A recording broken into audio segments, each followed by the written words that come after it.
going to be introducing AutoCAD. Before we start, a little disclaimer. I am currently using AutoCAD 2022 for Windows interface. If you are using an iOS or any other operating system, then chances are you will find some differences in the user interface between my view and yours.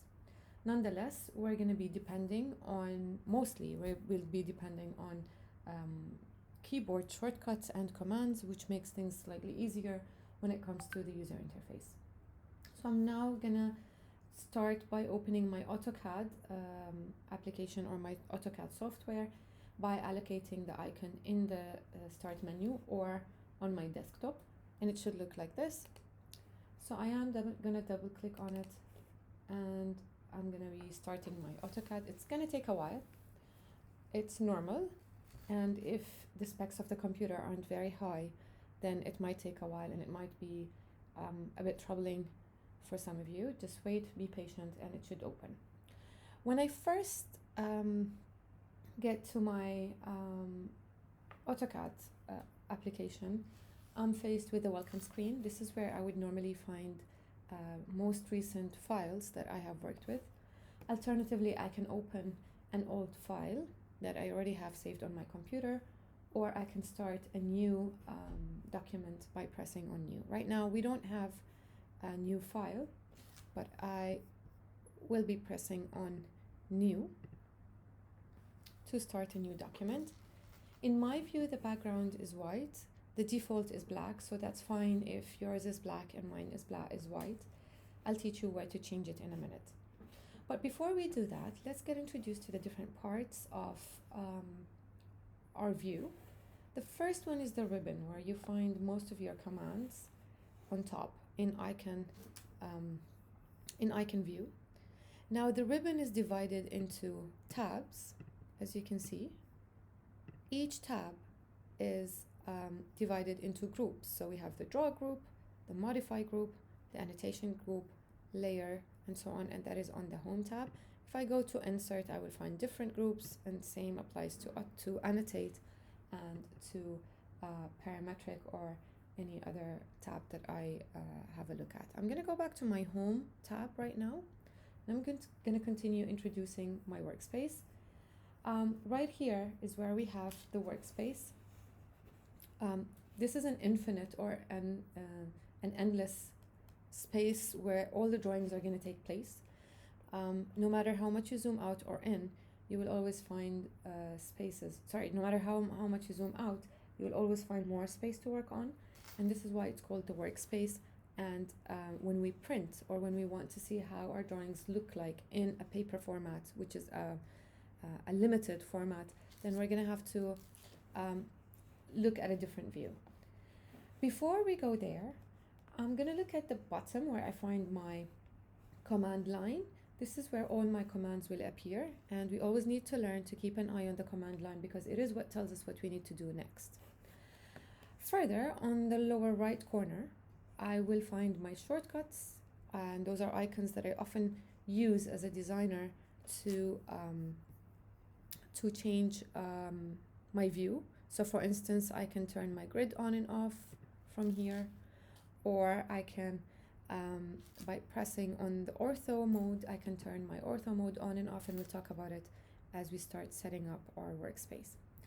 On the other side, right over here, you will see that I have different layouts. So I have the model space, I have the layout 1 and layout 2, and of course I can add more tabs to that. These will come in handy whenever we want to plot. Right now we're going to press on the model space, and we're going to be working with the model space. Now, since I'm introduced, I'm going to set up my user interface, and I'm going to set up my preferences, and then I will be able to start drawing. But before I do, I'm going to right click anywhere on the workspace, and I'm going to go to options. On the options window, I will find different tabs that I can sometimes play around with, and sometimes I'd be editing my system settings and we would want to avoid that. So we're going to go with minimal changes right now. If you want to change your background to white, just like mine, then you have to head to the display mode, or to the display tab, sorry, right over here. And then click on colors, right here. Then you will end up with a window that looks like this. If you press on the color drop-down menu that you find on the right side, you will be able to change the background from black to white to green to cyan to any other color that you want. Right now I'm going to keep it to white because it's clearer for you to follow with me, I believe.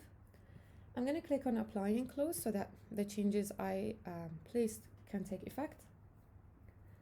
I'm going to go to the cursor size, and this is the size of my cursor. I can enlarge it and make it as small as I find appropriate. In my case, I made it big, and that's why my cursor looks like a big plus sign that crosses the entire workspace. So right now, if I click on OK, you can see that my cursor looks like a big plus sign from the beginning until the end of the workspace, and that is what we call the crosshair. You can make it as big or as small as you want, and that is purely a user interface or user preference decision, and it will not affect your printing in any way. Now I'm going to go to the drafting tab, to the user preferences tab, and I will be changing my insertion scale from inches, which is the default, to millimeters. Once I change that, I'm going to click on OK, and I still have one more command, so I'm not clicking anywhere on my workspace, and I'm going to start typing units, and you can see that it automatically starts typing the command as I type. Once I'm done typing, I'm going to click on enter, and so my units window is going to appear. From here, I'm going to change the insertion scale from inches to millimeters. Once I'm done, I'm going to click on OK, and now I'll be ready to start drawing. The drawing part is going to come in the next video, so please, if you're not aware of how you can start your commands and drawing commands, please proceed to the next video to get your guidance. Thank you.